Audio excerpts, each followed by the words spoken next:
system, light up the mind.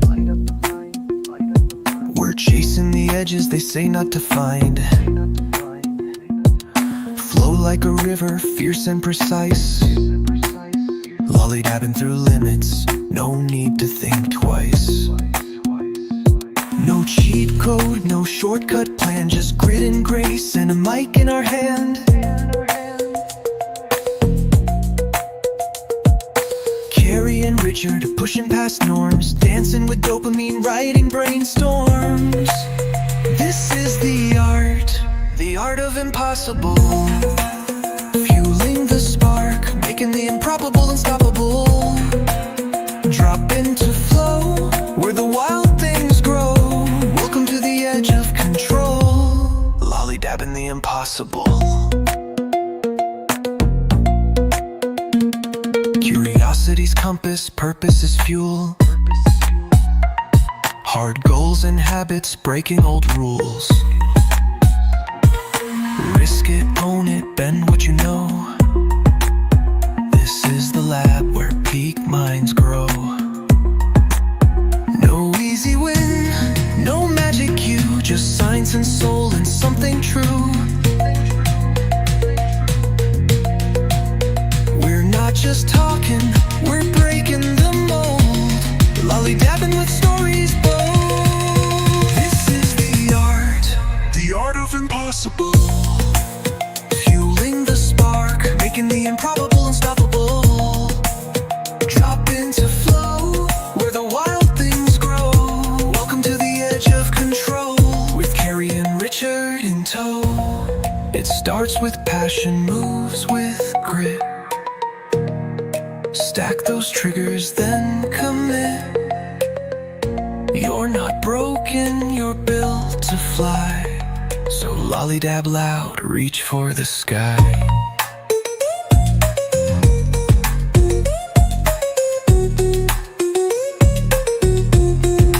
This is the art of impossible.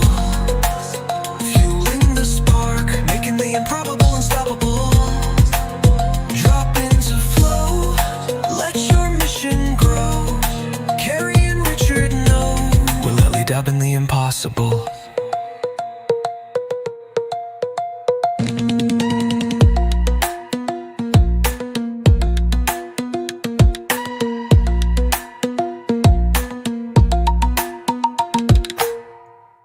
Digging it. Big finish, everybody. The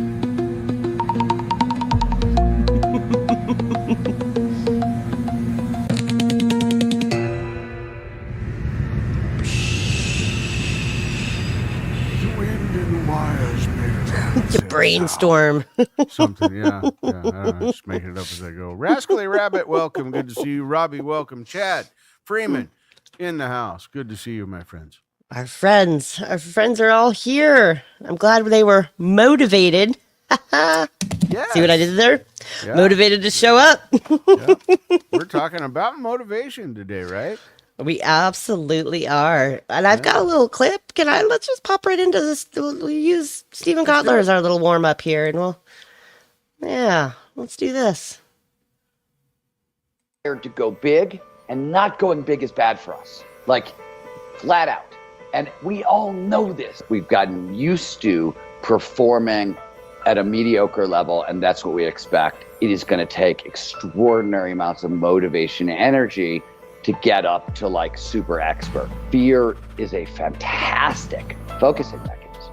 So when it works, what are you getting for fear? Focus for free.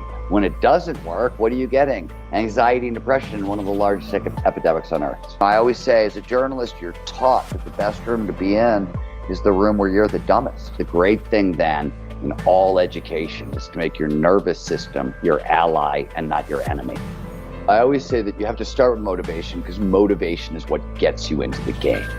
The agony of trying to chase down your dreams is the agony of not chasing down any of them. We are hard. Boom. Yeah. Boom. Yeah, that's true. That's the truth. I mean,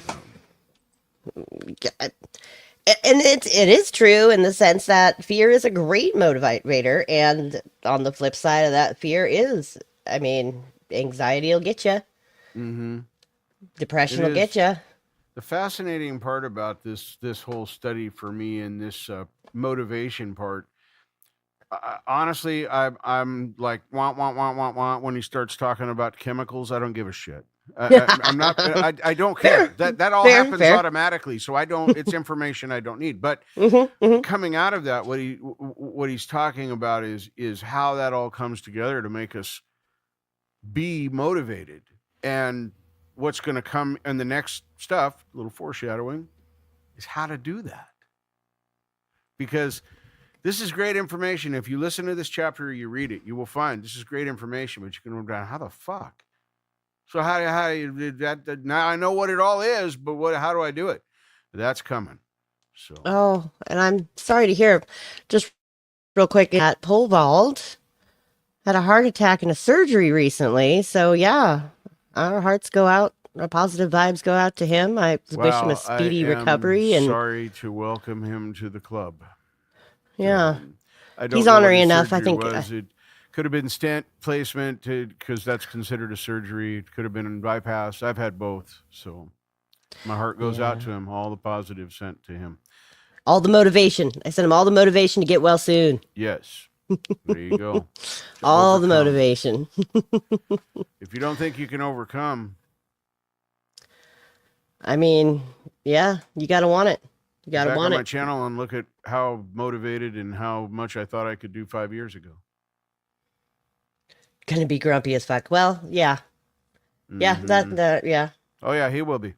Oh, Oh, yeah. yeah, he has to quit smoking. Oh, Yeah. Well, yeah, if he wants to live. That's what 2017, my final round of heart attacks and stent placements that day was the direct because I didn't quit smoking. Just yep. kept I'll be smoking. there one day. I'm sure. I'm sure I'll be So there one day. yeah, I had all the bad things. I had crappy genes to give me the shitty arteries and clogged up stuff. I had a terrible lifestyle that drinking heavy and drugging and doing all the shit that I did, and then, well, just being me. Fear is a great motivator. It is. That's why I quit smoking. I was not afraid to die, but afraid to die because of that. It was preventable. It made no sense to continue doing something unless I wanted to check out. Red Pill, welcome. Red Pill. Good to see you. Good to see Hello. you. Thank you. Feel free to come All right. back and watch the replay, though. We are lots of fun, I promise. Oh yeah, we do. We say stupid stuff, most especially me. Well, okay, so let's jump into this chapter. So, point number 1, drive. That's an emotional motivator that automatically influences our behavior. Drive is comprised of emotional motivators that automatically, and I just said that part, but some of those motivators are curiosity, passion, and purpose. Does drive motivate you? What are your thoughts on drive, I guess I should say? I don't have a lot of drive. I mean, for me, I don't have a lot of drive. So me defining drive is like the rare times like I've been working on my bike. I'm driven Well- to do that because I want to ride. There's Okay, well, you drive just there. said that you don't have drive, but I know you as somebody who has curiosity, passion, and purpose. I'm So, historically, things are Okay. changing now. okay, Things are changing now. okay, Rapidly. okay, rapidly changing. Yeah. So what would you say your main? What are your kind of main things that you're curious, passionate, or you find purpose in right now? Well, I love to explore. I like to sometimes when I'll go for a drive or a ride, just random. It's left turn here, right turn here. I'm going to follow this road until I can figure out where I am again. Yada yada yada. No GPS, no nothing. Would you say Sometimes that's it's forest curiosity? road, sometimes it's that's curiosity. See what's there, Mhm. to see my way around, to learn the layout. I mean, there's a bunch of different reasons that might motivate me to do that. Mhm. My biggest motivator though is I find it relaxing. Yeah. to drive on in unfamiliar places and see things I haven't seen before. I find that to be a relaxing experience, and that Yeah. is my biggest motivator to do it. Or, but it's not what we're the It is. drive. It's curiosity. That's where the drive comes from. Curiosity. That's where the drive comes Yes. from. You are curious to get on the road and drive. Get on your bikes and ride. Right? Yeah. Follow the Queen's directions. It's very good instruction. Very good instruction. I mean, I think that I mean, there's definitely a lot of things that can drive us, right? We can talk a little bit about like intrinsic and extrinsic motivators, right? We could talk about well, let me pull out the trusty book with my trusty little underlines. There you go. Underlines in it because I did do some underlining today of things that I thought were pretty interesting. Well, okay, so scarcity. We know that's like, okay, so if we look at it from an evolutionary perspective, this is a quote out of the book, we know that scarcity drives evolution. So, I mean, we are driven by the need to survive, right? Resource acquisition. So we have like that drive in us. But once we're kind of taken care of, and from a resource standpoint, whatever our definition is, he puts an actual like monetary figure on it, and I'm going to push back against that because I think that I can see how it is hard. And if you are not monetarily taken care of at a level that you feel is comfortable, Right. you could be distracted by that. However, if I wait around for that, I'm never going to be able to kind of embrace this sort of bigger purpose. And I'm just kind of scrambling from one day to another. So I really had to kind of set that aside and embrace things like curiosity and passion and purpose in spite of not having the money. You know, being driven to kind of seek out that bigger plan, the community around me and the people around me, not just my immediate. Another quote in here is, once you have enough resources for yourself and your family, then it's time to help your tribe or your species get more. Yes. And it's like, okay, fair. And for me, the get more is not necessarily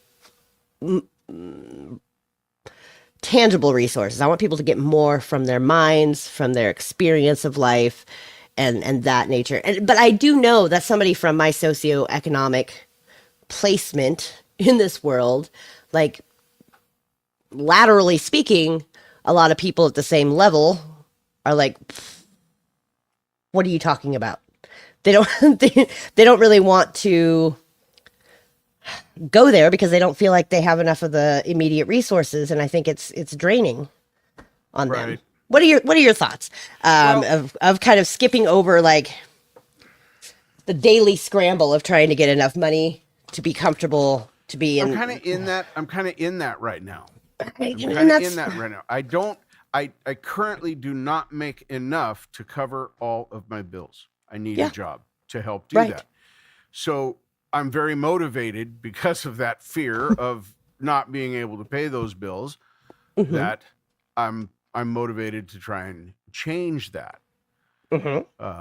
But I don't, his whole monetary thing, the 75,000 economic thing that he says it's a pretty arbitrary number, because honestly, from my perspective, I see much more of life below $50,000 and $70,000 from people, and not even getting to his cutoff of that.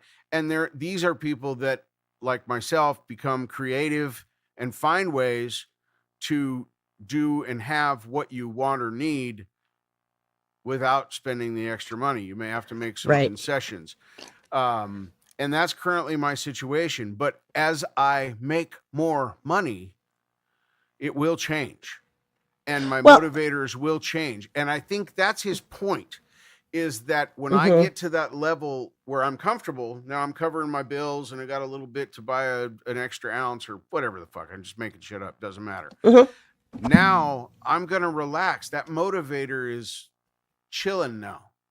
It's not a fear anymore, because now I know I've got enough money to cover this stuff. Right. Well, and I think And too, that's where I think he uses the number to drive that point in so that yes, there's a line for people to look at.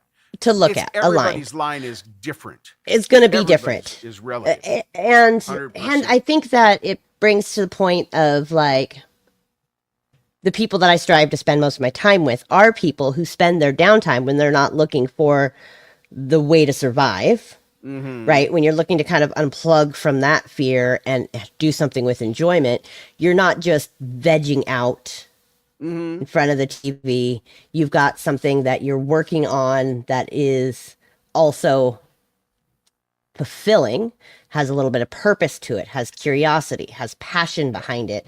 And you're not just like trying to unplug and like have these hours of time of just like draining yourself, doom scrolling, doing things of that nature. And I think that it is really hard for people to make that shift when you don't have that monetary sort of stability that you feel is okay. Okay is in quotes, air quotes. Right. There is okay. Of course. To not just veg out or to spend that time in a way that is negative. Because I don't like negative and positive. So to spend that time in a way that is useful so that when you do hit that threshold of having more money, you're able to really launch some of those things you've just been kind of dabbling in. And you have you can really slingshot that direction that you're going in. And I think that that is something that I really admire in people. It's a value that I hold. It's like, what do you do in your off time? Yeah. You just watch TV, you just drink, you just Yeah. you don't. What was the last book you read? What was the last thing that you deep dove into? What was the last history thing you peeled back? I completely agree. Right. It does, and the thing doesn't put your own word, your own thing in there. It doesn't Yeah. matter what that is. But if you're not doing a thing other than just sitting there, why? It's Right, and you don't. I don't think you have to have like an economic stability to have a thing. Absolutely not. I have But zero, I do see. I have zero disagreement with that. I think it is 100% right. But I do see how it's easy to fall into that pattern because I was there, where you're just like the hours between work are just time you're losing to avoid. Yeah, you're not. Or there's you're no avoiding there's to no lose. productivity to it. Yeah. There's no benefit other than just pure vegetation of your brain. Buffering isn't is what I necessarily kind of. yeah. I I call it defragging, but for me, defragging after work happens in about 30 to 45 minutes, depending upon the stress of the days. Before all that's now, I'm no longer at work. Now I'm fully at home. I get as much out of my head on my commute as I can. But there's always, when you get in, you got to get in, get sat down, get your stuff put away, whatever the things are that you do. And then you've got to finish that process. So you're in home mode. Well, Now and where you're at now, work. where you're like looking for work, right? So you're pushing to find work, and then you have a defrag moment, and then you're like, okay, it is now past the time, or I've spent the X amount of hours that I could possibly spend that feel right to me for this day, driving myself towards this place. I have to let go of that until tomorrow. Yep. And that doesn't mean you just sit around worrying or feeling sorry for yourself. You do what? You connect with your community. You work on your bike. You Exactly. You do other things that push you and stretch your mind. Speaking of which, other things that push you and stretch your mind. What have you been working on lately, Falco? I think this is a great example of drive and passion and ways, because give us a little bit of preface first. Tell us what you've had to do to figure this out. Sitting back up because I was being lazy in my chair. My feet were up, all the stuff you can do when you don't see the lower half. By the way, Michael Songs. Oh, Michael Songs. There you go. Sunday Chat Crew. Got my shirt. I love it. The only thing I would say about the shirt, buy a Michael Songs shirt, is go up one size. Great quality, but I like mine really loose, and a 2X fits me. Right, it fits me like like you would expect a t-shirt to fit you. That's not how I like t-shirts. Anyway, now on with my preface. I want to start this show. I want to do this karaoke thing and this art and music, yada, yada, yada. The Falcooners thing, you've heard the things. You see me do a couple of shows or heard of me doing a couple of shows.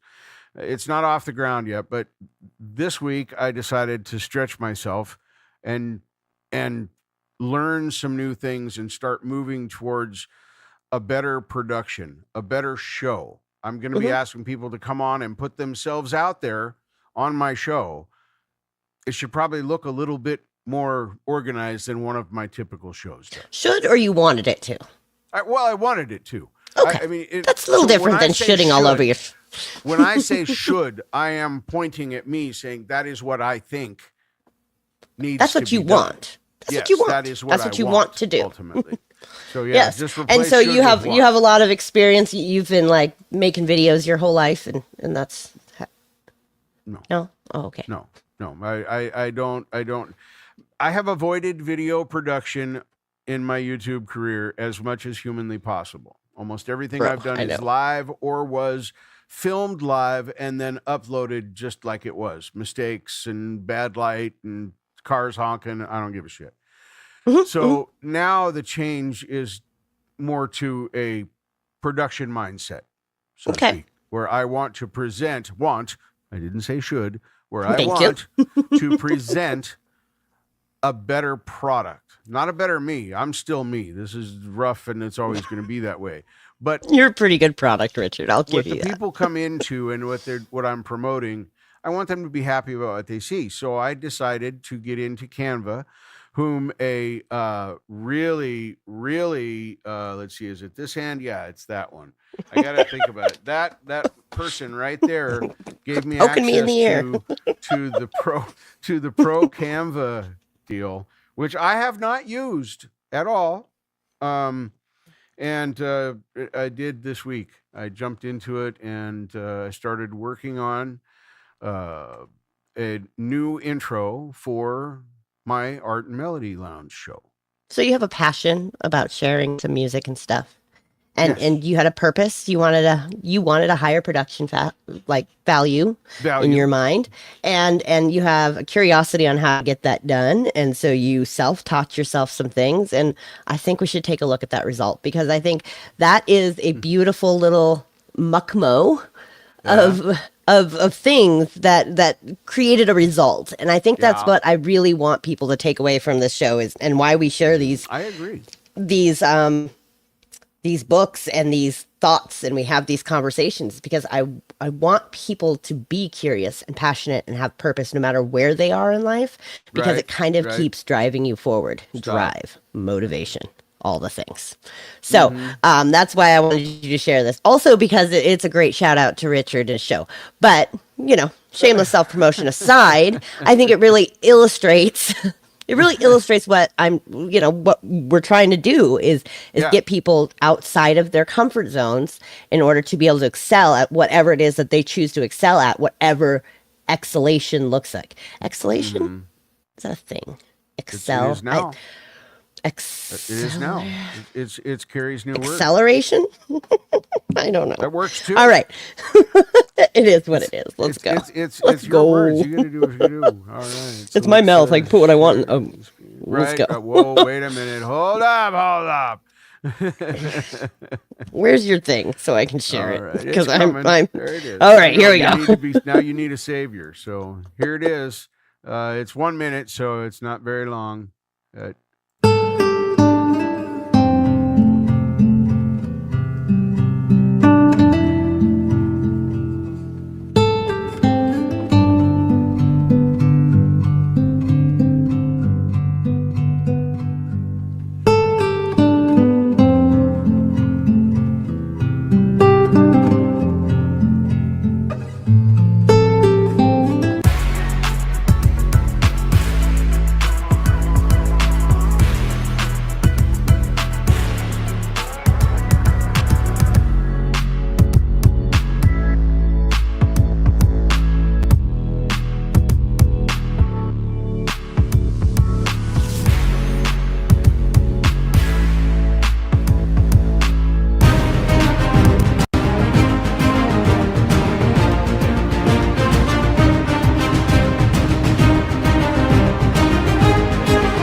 There you go.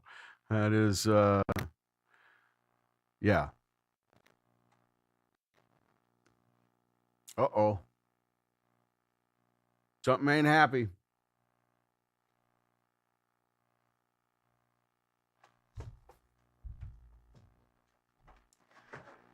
You know, I say the smartest things when I'm on mute. I just want to say. And Richard's frozen. So Richard's frozen. I was on mute. Welcome to the show. At least you're frozen with a big old smile on your face, Richard.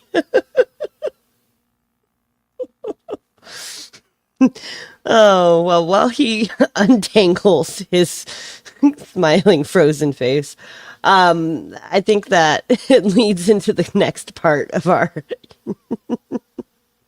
There you are. Still smiling. Still smiling. I was just going into goals. So you had like some clear objectives, gave you some Yes. direction and some focus. And goals help outline what we're trying to accomplish and accelerate our mission. What did you think about the goal section in this? I don't think he got into it real deep in this motivation part. I don't remember. He didn't because he's going to cover goals in another chapter. I think chapter 4. Yep. Yep. Just so it just kind of touched on how they. Some things. You do great. But yeah, goals come a little bit later, so he just kind of talks about it as goals. The road to impossible is long by definition, so we need to boost in acceleration. We need this boost in acceleration to achieve our mission. Yes. And, you know, just as a little preview, he talks about a couple different types of goals, and I love how he talks about the types of goals. And I think that, you know, we just kind of have like these little steps that we can take every day. Little steps. Agreed. You know, they could be called habits, but it's really just a goal driving you towards Remember, I your think it's purpose. important. I think it's important to mention here that everyone should remember he is talking about ending up with a formula, a series of steps and things that you can do to enhance what naturally happens. That's the end goal of all this. Yes, and you know, it's funny because when I first got this book, I was in this early the pre-order chat. there was because I'm a geek, and one of the people was complaining because they're like, I thought it was going to be like step 1, step 2, step 3. I was like, no, you got to get through all the stuff and understand the foundations, and it's not until like chapter 22, the flow cycle, that he really is just like, okay, this is what you do every day to get there and to really like create this optimal neurochemical stew in your brain and this biological sort of replicatable, because that's the thing, is we can have like willpower, but willpower will peter out. But if we can create this biological stack inside of our bodies, then things like motivation, perseverance, grit, making and achieving goals is not as hard if we're biologically tapping into what's already there. And I did As all opposed those to things just when I like- quit smoking. Yeah, The current it's subject. personality, not having motivation or not being able to set goals is not a personality flaw. You just haven't biologically conditioned yourself to do so, and that's fine. And I don't, like I said, I don't like New Year's resolutions, Yep. but I believe in evolution, and with evolution comes a series of small, medium, and large goals. Right. And You know? one of my goals in this whole journey that I'm on, personal goal and a motivator, it's just occurred to me, is that I want to show not my disability. I want to show what ability I have, even though I am disabled in some ways. So Yeah. that's a personal motivation to push myself and see what I'm capable of doing. Absolutely. He does kind of talk a little bit about brain networks and gets a little bit into the weeds there, which we all know. We have to remember when people use this sort of distinct outline of how the brain works, we have to remember everything that we learned in the first book. And that is these, they're like visionary or visual sort of ways of imagining how your brain works, but a lot of it is not really. So I kind of skim over it because, I mean, yes, there are brain structures, and yes, it's all in there, but we can't take it as a prescribed way of being. It's simply for imagining how things work, just so that we can envision things. I am not a very good. I have a great imagination, but I'm not very good at like mental vision, if that makes sense.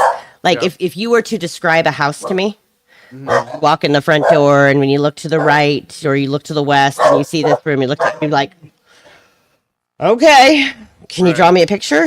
Because I can't imagine it, but I could imagine how you felt in that home. Yes, If that makes sense. it does. It does. It's there's an old video game called Zork. It was in the early '80s, and it was a text-based adventure game. And you would type whatever command.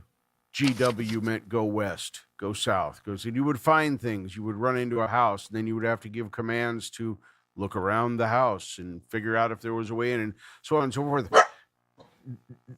People would not process that the same way that I did, coming from, because it's a complete generational difference. Everything video game wise now is fed with graphics. So there's a story, there's graphics, and there's things you do. In this one, there was a story and things you do. Everything else was literally in your mind. And I literally missed the first half of that because you started describing, and I was like, oh, what? Yeah. ADD.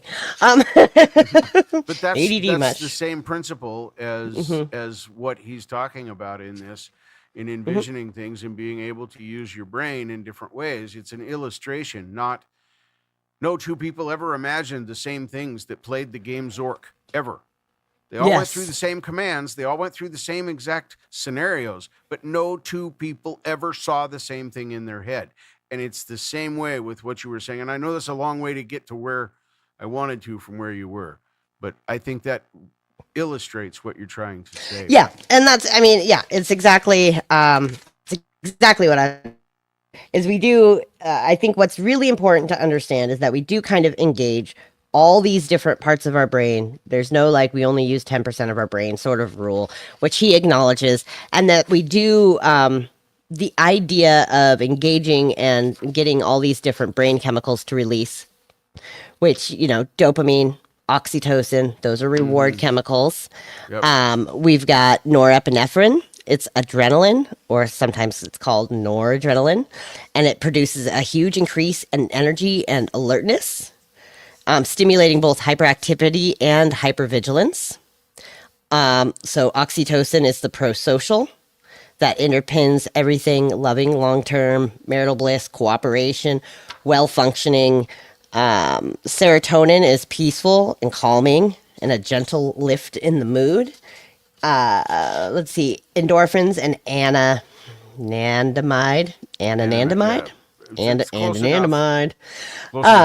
are our final two pleasure chemicals, and they're also pain-killing bliss producers, and they're heavy-duty stress relievers.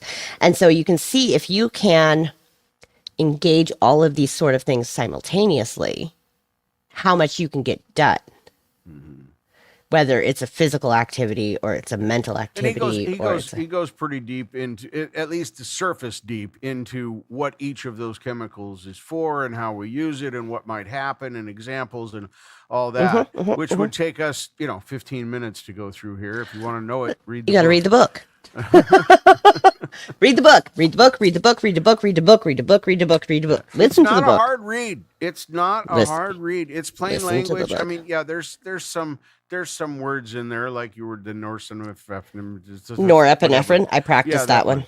But the anandamide, I hadn't practiced as much. Yeah, I hadn't practiced that one as much. Yeah, but those things, those all happen automatically. What I need to get to, and what I'm looking forward to, is what we're starting to go through, and that is how to get those chemicals to be active and working based on how you're living your life and doing your things. And that's the part that's super exciting to me, because I'm trying to do that in my life anyway.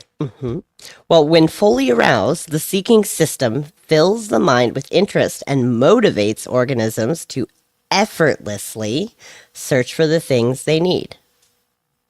The italics he put in, because effortlessly in italics for a reason. If we can tune the system correctly, the results show up automatically. And I think I love that, because we all get so results oriented, and we want these results. We want these results. We want this end. We want this end. We want this end. But if we spend more time tuning the system, then you get to ride the bike, right? Yep. You get to take that bike ride. It's a change. It's a change in the way you think. Slow. It's not like I'm going to think this way today and this way tomorrow. But incremental little things. You learn something new. You try something new. Your art of impossible becomes more visual to you. You've now realized, as I have in this last few months, I've overcome a lot of little eyes and a few big ones. Things that I thought were impossible. So my art of impossible now is completely different than it was when I moved into this space. Because potential keeps moving. Yeah, constantly. Never Potential changes. keeps moving. Yeah, but you have to you kind of have to want it, and I think that's what the motivation chapter is all about. It's like, what do you actually want, and what have you given yourself permission to want? That's a big one. Yeah, That's a big one. I have to give myself permission to make mistakes. I do. and Absolutely have it's to give something that we myself permission to hear. make mistakes. That's something that we hear. You know, give yourself permission to fail. You can't get anything done unless you fail. It's so cavalier for us to say, but it's so different to actually embody, right? And it's terrifying. Oh, it is. It is, because you have no idea what the outcome is going to be when you start. Yeah. Absolutely none. It's not like you're going out to wash the Pinto. You know, you're going to start on the roof and then go down to the windows, and then down to the fenders, and then the hood, and whatever. It's not a process like that. It doesn't work that way. If our brains work like this, we would be robots. It's a lot like gardening. It's a lot like gardening, right? Like, you have to my do daughter, things and expect results that are going to happen months from now. Right. Because of my daughter talked me into doing a little garden this year, and it's been a lot of fun. She's taken the helm on it, but I've forgotten how fun it is to like plant something and be like, is it going to grow? Is it going to grow? And then when you see that first little thing pop up, that first little leaf pop and you're up, like, oh, it's growing, and then you stare at it and like, is it going to continue to grow? Plants every day. Yeah. So I'm notoriously bad at consistency when it comes to plants. Like, they get up to a certain size, and then I'm like, meh. Survival of the fittest from here on out. I might remember to water you. Yep. And some but people it's always fun at the beginning. Some people gain more pleasure from the act of weeding and processing the dirt and making everything ready and planting the stuff and doing than they do the reweeding and the watering, and because that's a whole different process after you get the garden ready. Once it starts, I'm like, you got this. And I forget that I still have a part to play. Motivation, no, I'm definitely a garden starter. Stuff grow. Yeah. Definitely I a garden like to watch the starter, stuff less grow. of a garden maintainer, for sure. Yeah. For sure. My mom says, I've been putting rocks in my flower beds this year. Like decorative rocks or like rocks? Okay. Just rocks that we've been collecting. She's like, I'm starting to go through some of the soil that's out in the back here, and whoa boy, there's a lot of rocks in there, but they ain't the kind of rocks you want in there. Well, she's got all these raised beds, and they're great. And she usually has a very spectacular garden, and this year it's been all about the rocks. So we bring her rocks, and she finds rocks in the woods, and she's just been stacking them around her planters. That's awesome. Yeah. So I mean, it's funny watching, especially like looking back and watching like my mom. Like it's one thing to be me, but thinking back through my childhood and watching how her interests and her motivators and her purpose and her passions have changed over the years. Because she's always been a very clear She's always got something that she's clearly working on. Right. And she's just a fun person to watch. I don't know if it's just because she's a parent. I'm not really sure if that's because it's her. I'm not sure what it is, but it's watching her morph through her interests is she's very definitive, I guess, about it. I don't know. But we're already at 40 minutes. Wow. Chat, we haven't really asked you guys. What is your what are you curious? What are you passionate about? What are the little things in between that you use to fill your time that makes you passionate? I mean, Robbie, your music, obviously. Yeah. Al Bundy, are you still out there? He remembered Zork, so I think he's still out there. Probably just listening because he's a good listener, I've found. Yeah. Let's see. So the recipe for drive. So coming forward, we're going to learn a little bit more about intrinsic and extrinsic motivators, and we're going to learn about the passion recipe, which is one of my favorite things. I've sat down and written out passion recipe things. I haven't heard that yet, so I've just been taking this as we go, taking the bites. The passion recipe is fun. I'll get overwhelmed. Passion recipe has homework for you. So I'll be asking you next week. Maybe I will have progressed to the point when we start passion recipe that I'm ready to participate in homework. We shall see. We'll see. Yeah. I've got a little clip about extrinsic and internal motivators. Straight from Richard, straight from Stephen Kotler. Why don't we go through that and see where that puts us, and we might be able to just wrap it up for the day. All right, we'll see how it goes. All right, let me back this up just a teeny tiny bit here.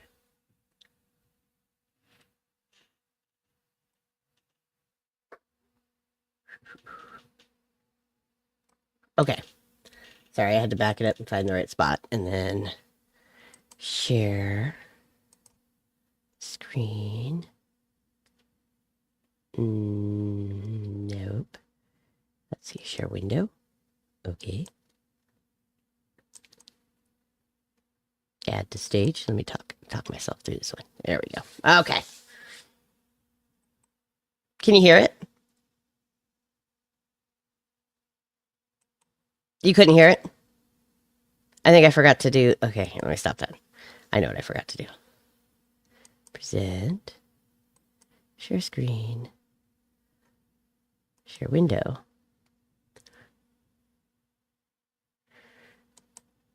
Oh, there we go. Okay. I forgot to hit the... Yeah, there we go.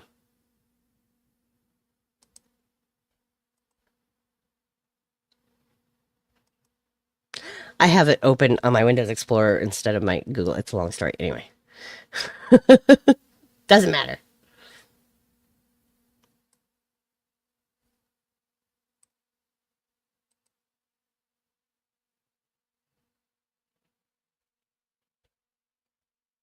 I can hear it now. Oh, wait. All the things, Keri. That's all the buttons. Okay, now we're I was like, why is he smiling at me like that? Okay. About it. Motivation is sound. Learning allows you to continue to play. Creativity is how you steer, and flow is how you turbo boost the results beyond expectation. That's the simple way to think about it.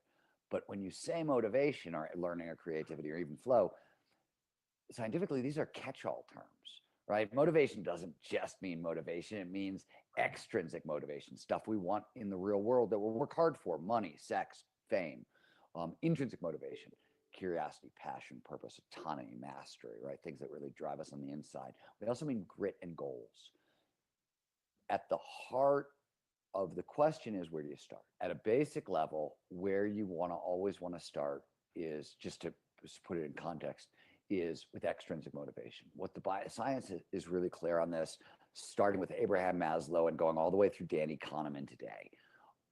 If you want to increase motivation, the first place you got to start is with safety and security motivation. You have to make enough money to pay your rent, to pay your bills, and to not worry, right? That's probably not a problem. Which we covered a little bit on our thoughts. It is probably an issue for some of your employees. So if you're trying to motivate employees, right, and they are literally wondering, can I make my rent? can I pay my bills? Where's my next paycheck going to come from? You literally can't. You're blocking peak performance. If people have the anxiety that comes from that, it stands in the way of all peak performance. Once that problem is solved, intrinsic motivation comes next. Internal motivators. There are tons of internal drivers, but there are 5 big ones. If your boss doesn't pay you enough, you have to find it on your own. Because if I went to my boss and said, I would be a better employee if you paid me $75,000 a year, he would laugh at me and say, I will find a new cook. Yep. So I'm just saying, like, with a grain of salt, this is from a white collar thing. So. Oh, I'm sorry. Well, keep us posted as you can. Yeah. Sorry, Dimebag. Right? Curiosity, passion, purpose, autonomy, and mastery. And they're designed to work together. They're designed to come online in a specific order. And the way you should think about this, and this is the answer to your question, Leanne, if you're looking for more passion and purpose in your life, curiosity is the foundational ingredient in passion. When we say curiosity, when we're curious about something, the brain produces a little bit of norepinephrine and a little bit of dopamine. These are performance-enhancing neurochemicals. They do a bunch of things in the brain and the body, but mainly they drive focus. So when you're curious about something, you pay attention to it. No work required. It happens automatically. I have to say, I love that. I know y'all are shocked because of my channel name. But that is absolutely my starting point for just about everything is curiosity. And that is why, because when I'm curious about something, it is easy. It is easy for me to do. It is easy for me to learn. It is easy for me to move forward. Exactly. Let's see. Dimebag. What's going on, friend? Well, I hope you are feeling better soon or whatever. I know you weren't feeling real well last night at Shimmer Stream. Yeah. Why am I'm echoing to myself. What am I? Why is Well, you're not echoing to me. It's probably because you have the screen shared. Could be that. Yep. But that's all right. That's okay. That's all I wanted to share anyways, because I think, ending on curiosity is important because ending it's where we start. Curiosity is where we start. I agree. 100%. And you got to get curious about what makes you more curious, I think. I mean, that's me. I like to perpetuate that curiosity, like what's the next thing? What's the next thing? What's the next thing? What's the next thing? What's the next thing? And nothing makes me feel more fed than like going down a rabbit hole. Right. And I'm getting better. I'm getting better at well, I do the balancing same, it. I do the same thing. I do the same things. Like I told you when we started the pre-show, we were chatting. I've spent a legit probably 4 hours on this of time, actual sitting at the computer, messing with stuff, learning things, figuring out how to do that in edits and stuff like that. But it's a week of time to do all that because I had to get to certain points and then I had to sit and look at it and think about it and become motivated to add something new, a different element. What was that element going to be? What was it going to look like? What are my options? What are not my options? Again, if we get stuck thinking that we're going to see results tomorrow, those big eyes don't come every day. You have to keep your eyes focused on, or your goals, which we'll get into more. Yeah, the letter I too, not like your eyeballs. Yes, the letter I, exactly. Just go right to sign language. I don't know hardly any sign language. I do know that's I. I remember I. That's what I remember. And I know. J. Keri. That's what I got.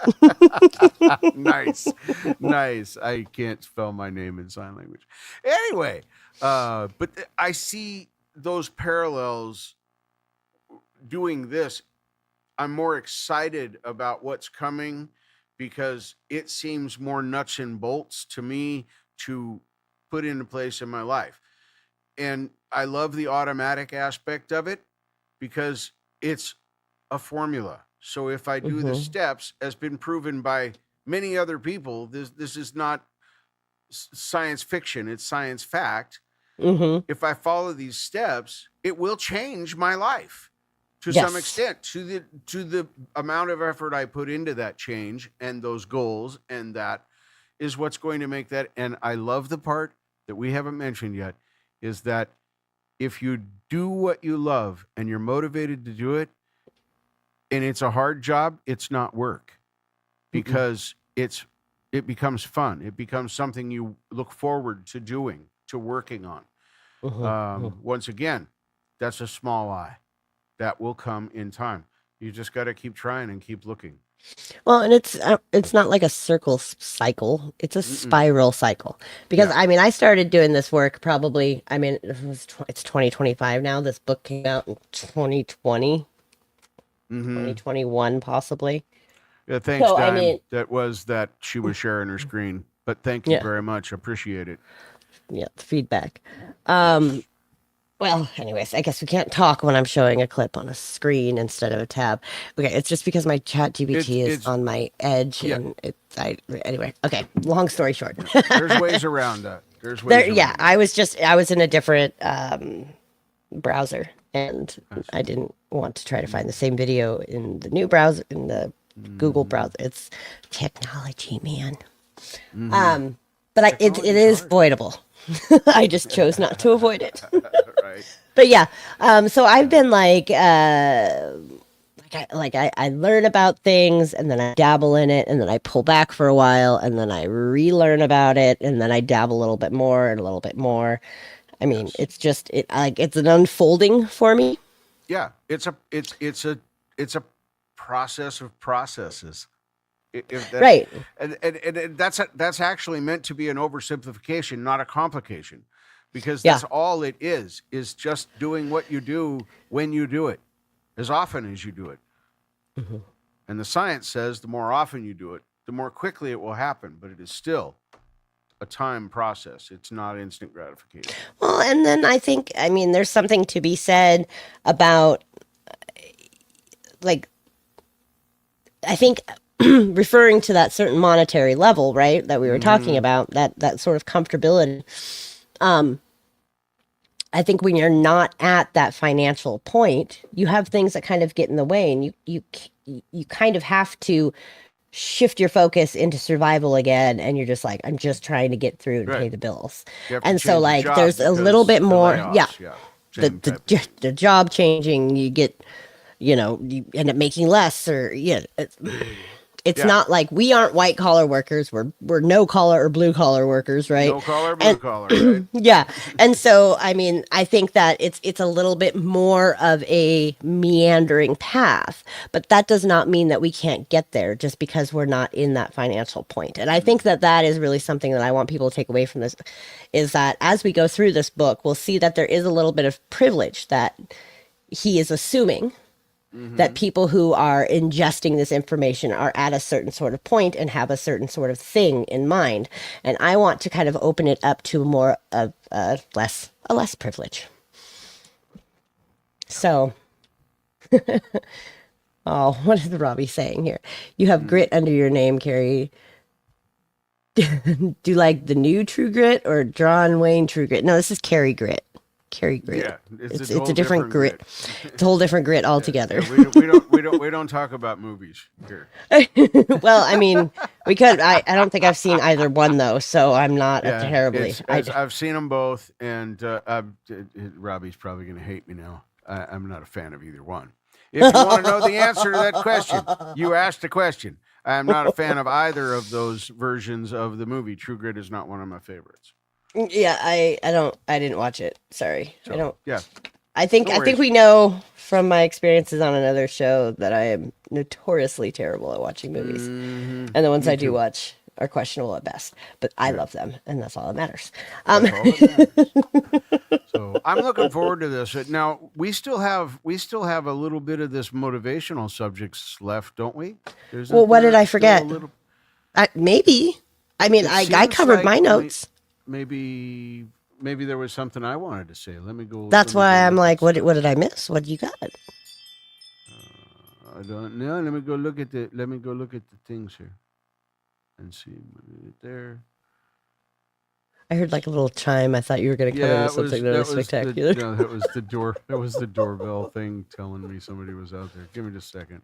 Okay. Do you need to answer your door?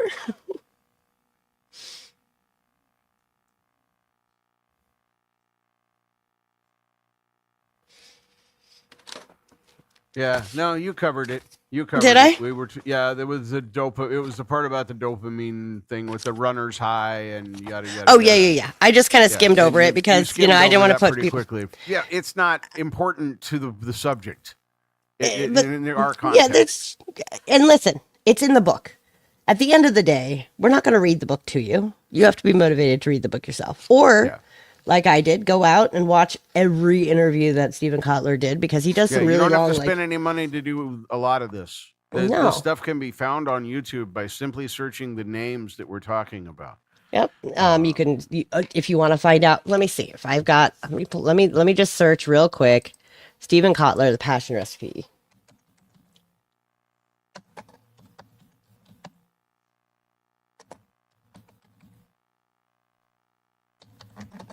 Clickety clack, clickety clack, clickety clack. Oh yeah, keyboard sounds my favorite. Well, and I have just the hardest fingers. Me too, and a mechanical keyboard because I was a gamer. Yeah. All right. So you can go to Chris Williamson, Complete Recipe for Peak Performance. That is a Modern Wisdom podcast, 305. Passion Recipe. There's somebody named Lisa Fratelli who talks about it. She's got 45 views, but she talks about it. You can Finding you passion. can find somebody out there that has covered some or all of this. Yeah. And actually on my channel, I have the Flow Research Collective radio playlist on my channel under my little playlists that are public, and you can find it in there too. So it's all around. Listen, I'm not going to spoon feed it to you.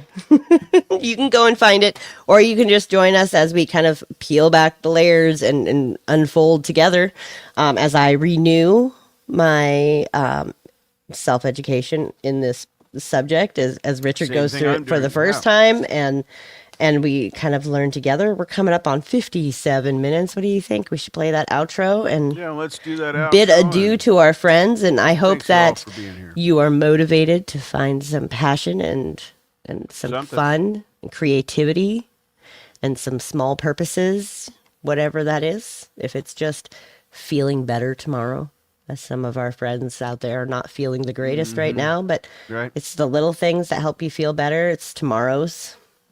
It's sunshine and flowers. It's all the little things out there, and come back and see us and let's figure out the passion recipe together next It'll be week. fun. It will be fun. Or it won't. But I'll enjoy it. It'll be So it's- entertaining. And the thing of it is we're not telling you how to do it. No. We're just telling you if you feel like trying, this is a way to go about it. It's one of the ways. Story sharing, secrets low. Time to linger, but we gotta Goodbye. go. Voices faded with the moon's call. Laughter echoed down the hall.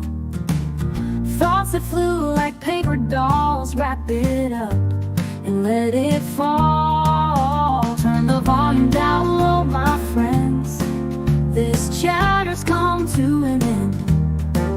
Till we gather again and again. Let these moments extend.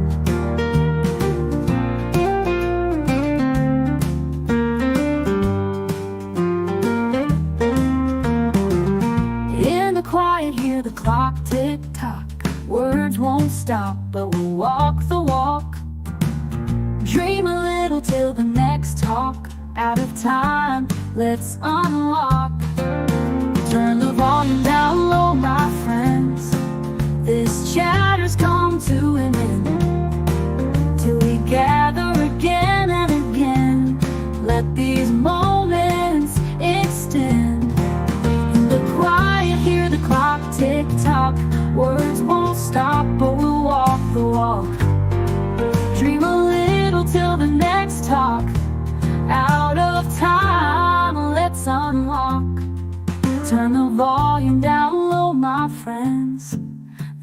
chapters come to an end, till we gather again and again.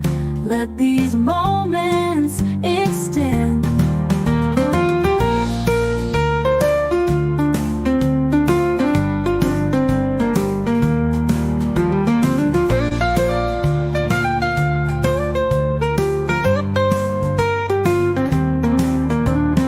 We signed in with open minds. Now we drift on the book of fine, page by page until we bind. Sweet goodbyes, let's unwind.